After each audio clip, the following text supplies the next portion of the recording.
Hello dear students, welcome to another video on history today. In today's video we will discuss about the 5th Mughal emperor of Mughal dynasty Shahjahan.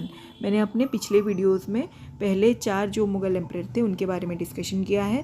आप लोग चाहो तो जाके देख सकते हो। और आज हम लोग शाहजहां के बारे में जानेंगे जो अपने आर्किटेक्चरल वर्क के लिए बहुत ज़्यादा जाने जाते हैं। तो let's start.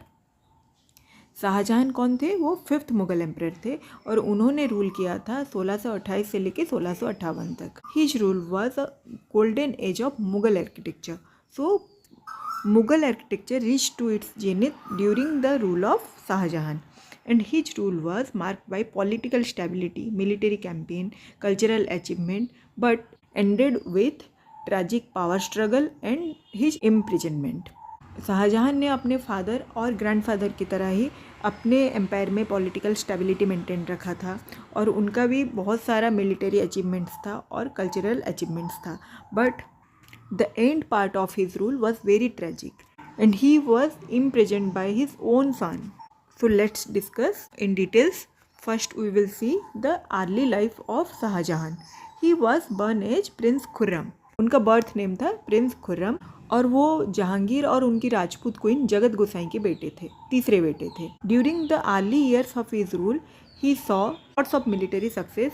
That's why he gained the name Shah Jahan. बहुत सारे युद्ध में उनके सक्सेस के बाद उनको शाहजहां नाम दिया गया था, जिसका मीनिंग है king of the world. Then we will discuss about his administration. He continued the policies of his ancestors. He followed the policies of his father Jahangir and grandfather Akbar.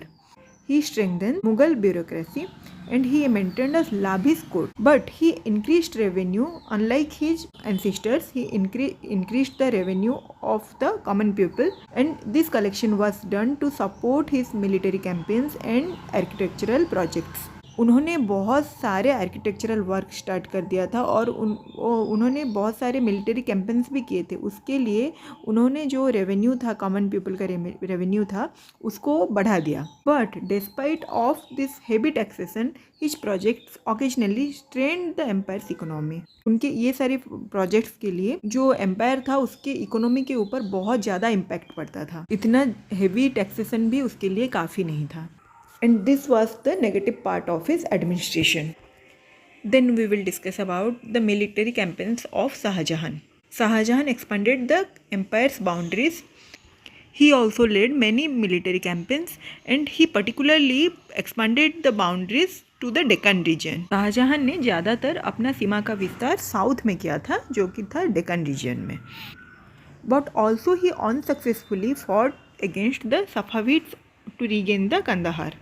Kandahar को रीगेन करने के लिए उनका जो military campaign था वो एक failure था. He also subdued the Rajput states and maintain control over much of the Indian subcontinent. Indian subcontinent के बहुत सारे एरिया उनके कंट्रोल में आ गए थे. This is all about his military campaigns. Now we will discuss cultural and architectural achievement of Shah Jahan. He was a great patron of art, literature, music and architecture.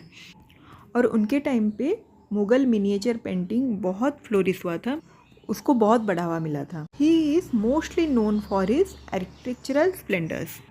उनके बहुत सारे नोटेबल आर्किटेक्चरल वर्क के लिए वो बहुत ज़्यादा जाने जाते हैं. उनमें से फर्स्ट आता है ताजमहल, जो कि वर्ल्ड के 7 वंडर्स में एक है.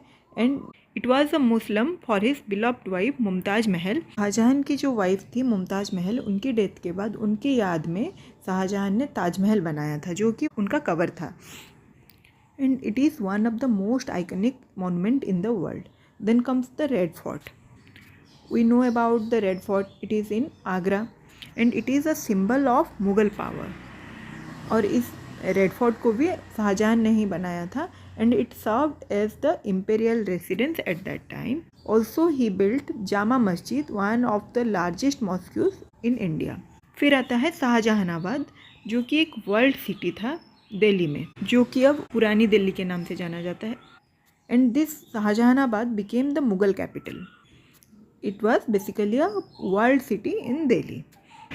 इसको छोड़ के उनके और भी बहुत सारे नोटेबल आर्किटेक्चरल वर्क थे, जिसमें आता है Peacock Throne, Shalimar garden in Lahore and Moti Masjid in Agra. These are all the architectural wonders of Shah Jahan, and his period is remembered as a period of cultural and architectural zenith. Now we will discuss about his family. He was married to Mumtaz Mahal, Arjuman Banu Begum, who became his favorite wife. Her death in 1631 deeply affected him and inspired the construction of Taj Mahal. Also, he had numerous children, but out of them, the four, Dara Shikoh, Aurangzeb, Shah Shuja and Murad Baks, were engaged in the succession war. उनके बच्चों में से ये चारों में ही राजा बनने के लिए लड़ाई हुआ था, और राजा कौन बने थे? वो थे Aurangzeb, 6th Mughal emperor of Mughal dynasty. Now we will discuss about the decline and death of Shah Jahan. In 1658, his son Aurangzeb overthrew him after a bitter war of succession. The end part of the rule and life of Shahjahan was very tragic. उनको उनके अपने बेटे औरंगजेब ने उनके गद्दी से निकालकर बंदी बना दिया था, और उनको औरंगजेब ने आगरा फोर्ट में ही बंदी बनाकर रखा हुआ था. And he spent last 8 years of his life gazing at the Taj Mahal from a distance. उनके लाइफ के आखिरी 8 साल उन्होंने आगरा फोर्ट के प्रिजन से ताजमहल को देखकर ही काट लिया था, और उसी कंडीशन में ही उनका डेथ हुआ था. He died in 1666 in captivity and was buried next to the Mumtaz Mahal in Taj Mahal. Shahjahan no doubt lived a great life, a lavish life, expanded his empire to a great extent, enhanced Mughal culture and Mughal architecture, but the ending part of his life was really miserable. His death से पहले ही बेटे थे औरंगजेब, वो राजा बन गए थे. This is all about Shahjahan and his rule. We will discuss about Aurangzeb in my next video in history series. This is all for today. Thank you.